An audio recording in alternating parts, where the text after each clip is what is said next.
said, "If you set one foot on my porch, I will blow it off." And I remember they had a 20-minute conversation where he stood in the grass and she was looking down on him from the porch. Yeah, she's gangster, man. And I bet I'm not the only one. From the early sections of the book, you wrote that we, referring to not just your family, but I think, but the community you're part of, were unaware of our own laziness. You say folks talked a lot more about working than they actually worked. And I was going to say something about college students, but but as to Purdue, that would be inaccurate, so I'm not. Tell us about that. Sure. Well, the context in which that line came up is a story where, you know, there was a tile factory I was working at for a summer, and there was a guy who was working there who was 19 years old, had a pregnant girlfriend, was just an incredibly bad employee, and I kept on talking to him, trying to understand, you know, what is it that's going on with you? Why are you always disappearing? You have some kind of health problem? What's going on?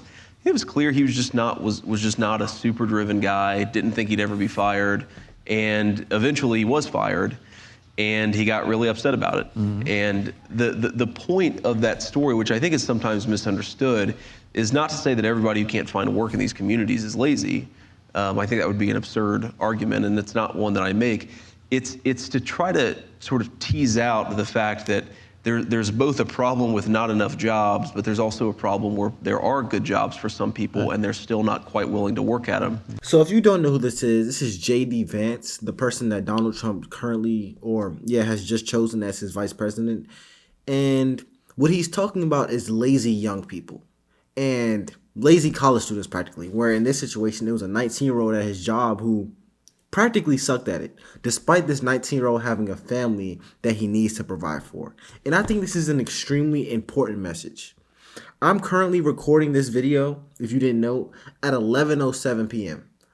I also work, if you don't know. I'm an engineer pursuing a master's degree, and I'm also working, and I'm also doing YouTube. So today I worked around 11 hours. I worked, 11 hours today, and I'm thankful for it. I'm thankful that I get the opportunity to work that hard in this country.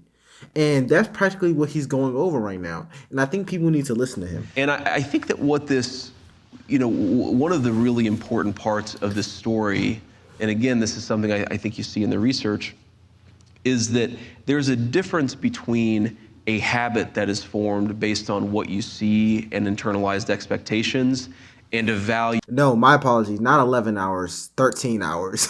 I'm getting the times mixed up.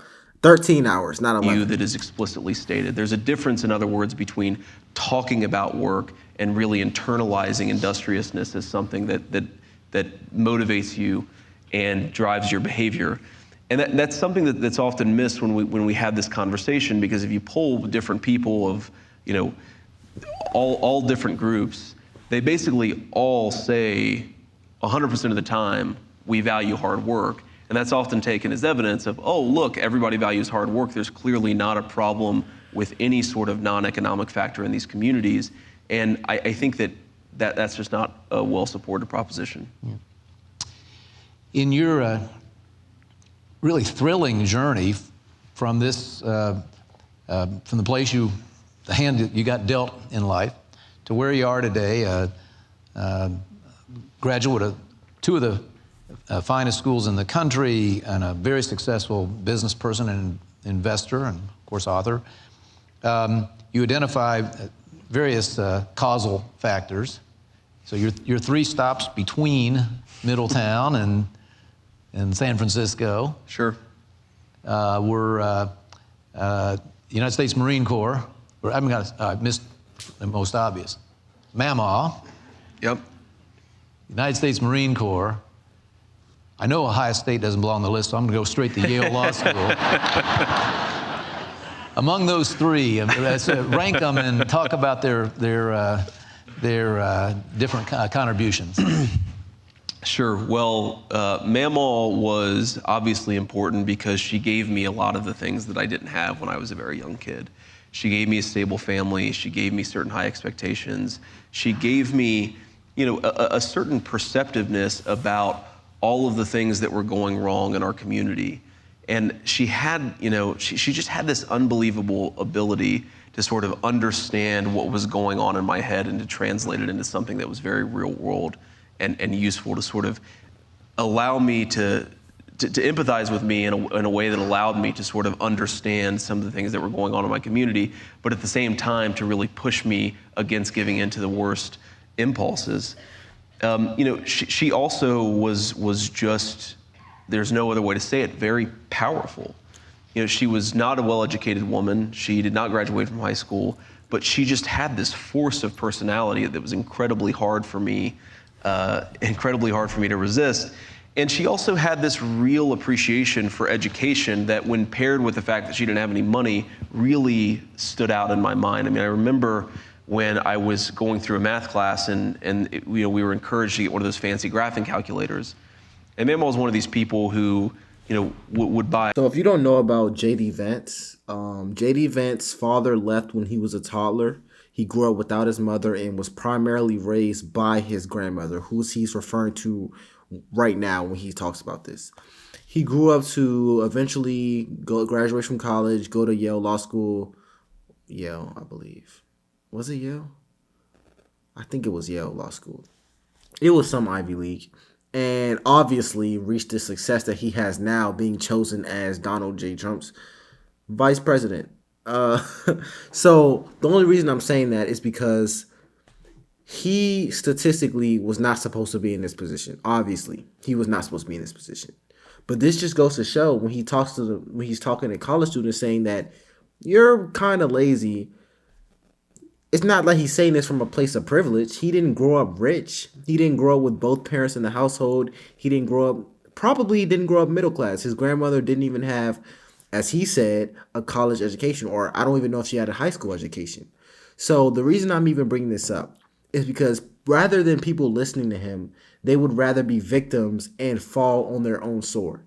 They would rather have low expectations for themselves and give up on their dreams and blame other people, which I see all the time in society. Where you have him, I'm gonna keep it a buck. He got it out the mud. He straight up got it out the mud. He's very successful for it. Every article of clothing that she had from Goodwill, but she bought me one of these graphic calculators with money that she didn't really have. And I remember she told me, look, if I can afford this friggin' graphing calculator, you damn well better listen to that, Mr. She didn't Selby. say friggin' either, did she? No. Yeah. No, she did not say friggin'. That was not a word in her vocabulary. Yeah. So she definitely gets a ton of credit, and I think the most credit, because she really gave me the foundation on which to do anything. The Marine Corps I would rank next because, I talk about this sense of hopelessness, this sense of feeling like there was no real connection between the effort that I put into something and the outcome. Mm-hmm. I just didn't think that I really had much of a chance.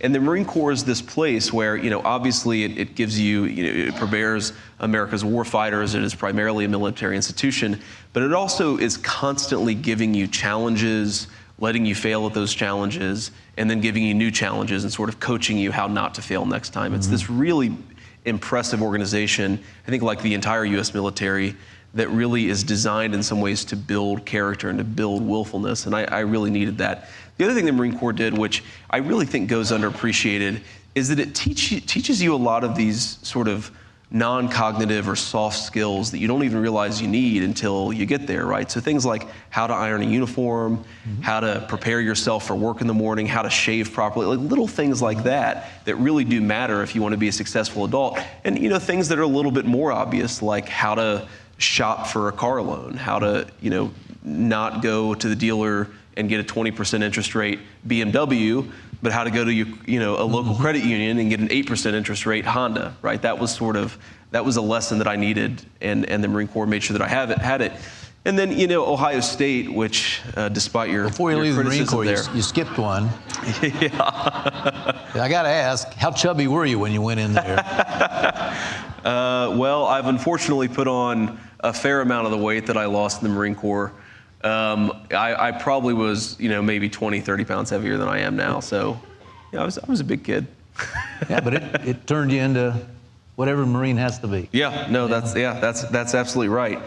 And then Ohio State gave me, a lot of educational opportunities, a couple of really good mentors that helped me through. And the last thing I'll say there is that the thing about my book that I think is definitely not true is that it's not a pull yourself up by your bootstrap story. Because the way that I see it is that not just those 3 things, but 20 different things had to go right in order for me to have much of a chance.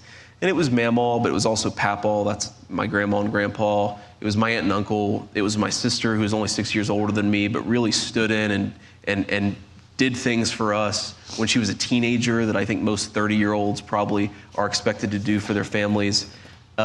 There was really this sense that when I look back at my life, so many things had to go right. And that's one of the reasons I wrote the book, is because I wanted to give people a sense that there are a lot of non-obvious things that have to go right in the life of a low-income person for them to have the right opportunities. Yeah. And that's, I think, important to appreciate. That's facts, man. That's facts. Not only did he have to go to 3 places, he said he went to the Marine Corps, then he went to Ohio State, then he went to Yale Law or something along those sorts. And not only did he have that, but it sounds like he did have a pretty good support system. However, do not let his support system negate the fact that statistically he was not supposed to be where he was. Do not let his support system negate the fact that he put in a lot of work in his life.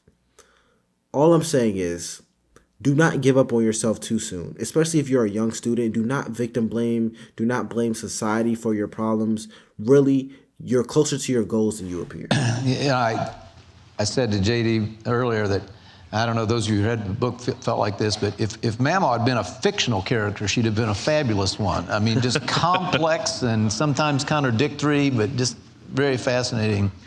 I used to love those "you could be a redneck" jokes that Jeff Foxworthy used to tell. And there was one that was, if your mother or your grandmother doesn't take the cigarette out of her mouth when she tells the state trooper to kiss her behind, you could be, I think that was Mamaw. That may have been. I remember when I first enlisted in the Marine Corps, and the Marine Corps recruiters like to make these home visits just so that the families are prepared for what comes next and they have a good sense of what their young kids about to go through. And the Marine Corps recruiter was not popular with Mamaw. I mean, This is right after the Iraq War had started, and she did not want me to go to the Marines. Very protective, very defensive, very patriotic woman, but just was not happy about the idea of me deploying. And the Marine Corps recruiter, he came. It was the summertime, and he walked up to our porch, and Mamaw said, "If you set 1 foot on my porch, I will blow it off." And I remember they had a 20-minute conversation where he stood in the grass and she was looking down on him from the porch. And he later told me, I asked him, "How tough is Marine Corps boot camp?" Pretty nervous 18, 19-year-old kid. And he said, "Well, those drill instructors are mean, but not like that grandma is." Yeah, she's gangster, man. But if you want more of this video, comment down below. I was just doing this as an introduction to who JD Vance was.